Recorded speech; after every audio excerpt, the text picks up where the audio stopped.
Thank you all for having me here today. I wanted to acknowledge a few people here in the audience that are CalArtians. One of our members of Board of Trustees, Greg McWilliams, is here from 5 Point. Greg, thank you for being here.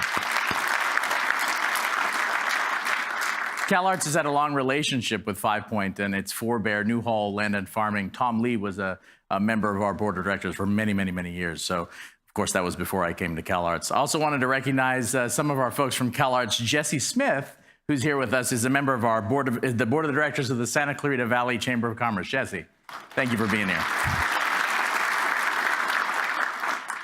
So they sandwiched me between Lou and Emil, and it's a little bit intimidating, but I'm really honored to share the stage. So since probably a majority of you have never seen, met, or heard me, I'll talk a little bit about me. I'm a child of immigrants. I was born in Seattle, Washington. My parents are from South India. And I moved to Norman, Oklahoma when I was a year old. And Norman, Oklahoma is a place that's not too dissimilar from Santa Clarita. It's a suburb of Oklahoma City. And you can imagine that in the 1970s, a young Indian boy in Oklahoma City was a little different than his surroundings. But I was lucky. I was interested in computers. I loved the public library. They had computers there. I did programming. I loved photography. There was a community arts center. I could take photo lessons. I loved to play music. And so there were great music things in the public schools there. It was through these experiences that I started to understand my relationship with the world around me. I was really closer to a lot of things that were not available to me, I think, right there in Norman. So you could extrapolate that now I find myself leading arguably the world's best art institute in a context that's pretty similar to my hometown. Santa Clarita is here, and we're a suburb of a very large city. So after coming here, one of the many things that I discovered about CalArts is that we are as old as Valencia. That is to say that we are heading to our 50th year, and we've grown alongside this community.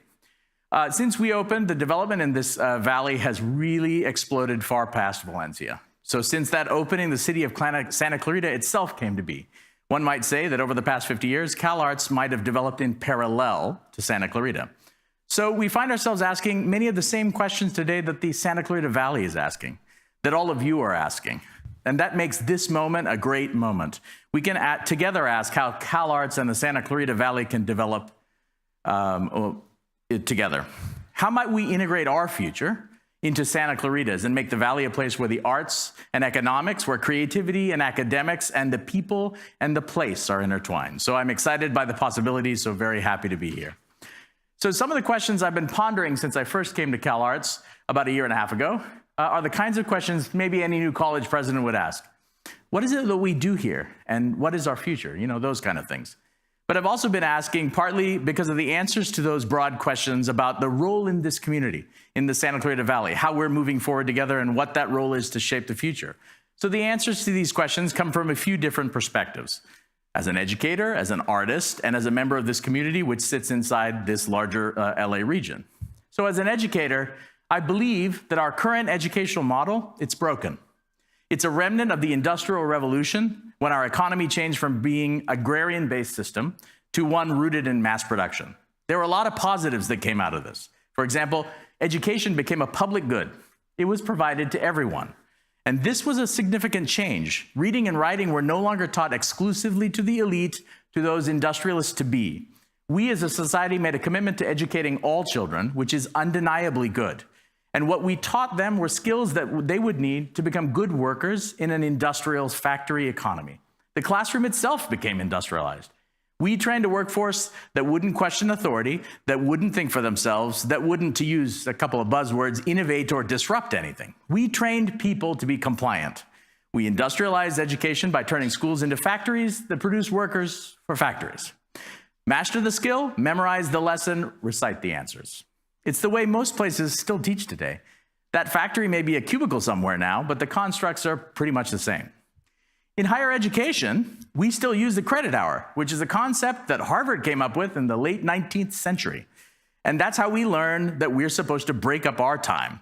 You take 15 hours a semester, which works out to 15 hours of class per week, 3 hours a week on 5 distinct subjects, none of which are ever presumed to intersect. So that's good if we're teaching people to be workers for the 19th or 20th century industrial economy, but it's 2019.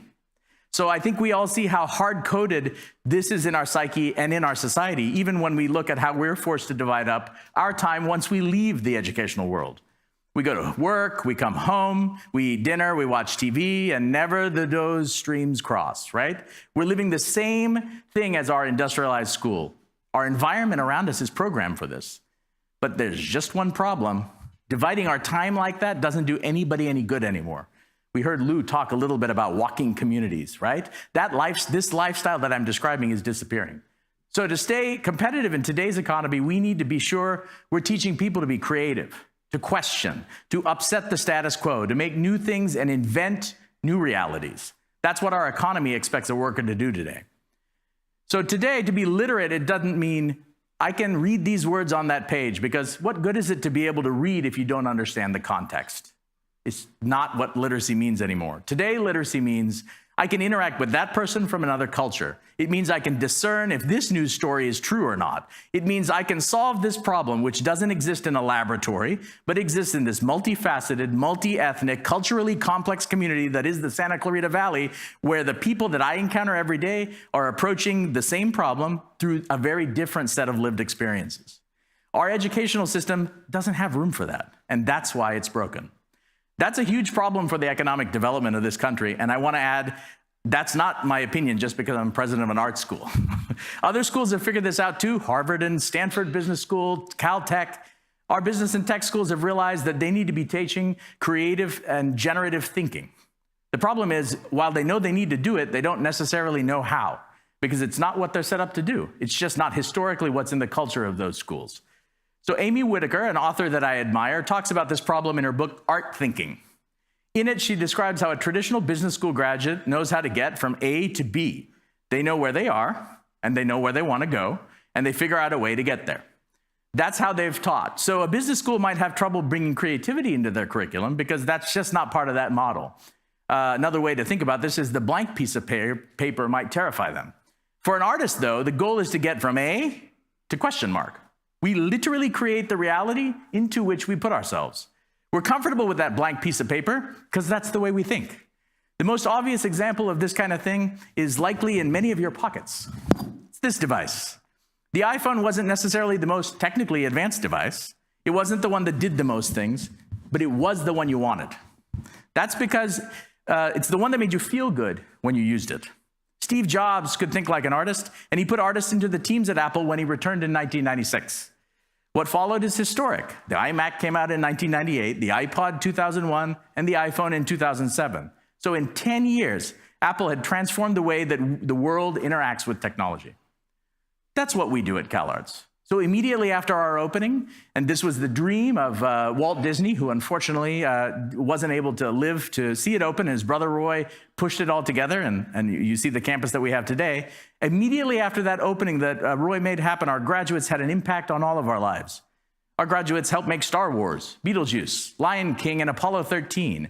Never a year goes by when one of our alums isn't nominated for an Emmy, Grammy, Oscar, or Tony Award. There are MacArthur geniuses and Pulitzer Prize winners. Hell, the animation alum alone have produced $46 billion in box office revenue.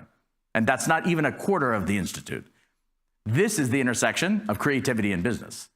To keep this up and reach more young people, we have to help reimagine our relationship with education, from preschool all the way to adulthood, and how teaching kids to be generative problem solvers helps them prepare them to be critical, creative citizens. Given that a student beginning their education today is much more likely to end up in a creative pursuit or as an entrepreneur than they are to end up working in an industrial job in a factory or toiling for 20 years in a cubicle in a large multinational corporation, it's a great opportunity to develop, as we develop this valley, to think about what an educational system should look like if we want to break that model. Creativity and community building should be the foundation of this new educational model. Put people together from an early age, teach them to create, to collaborate, to evaluate, encourage them to question everything, to color outside the lines. Because if we do that, they'll change the world. But you might be wondering how we teach people to get from A to question mark. How do you get someone to expand their thinking beyond this linear kind of inside the box ideation? So our process at CalArts, where we rely heavily on critique, is that collaborative way to teach and to learn. Critique, by the way, is different from criticism, because criticism is one-sided and destructive. I don't like this. While critique is more collaborative and it's constructive. How can our combined input and experience together make that thing better? It's exactly the opposite of the industrial model of education, but it is how we teach at CalArts. We bring people together and we ask them to evaluate their own work through the perspective of others.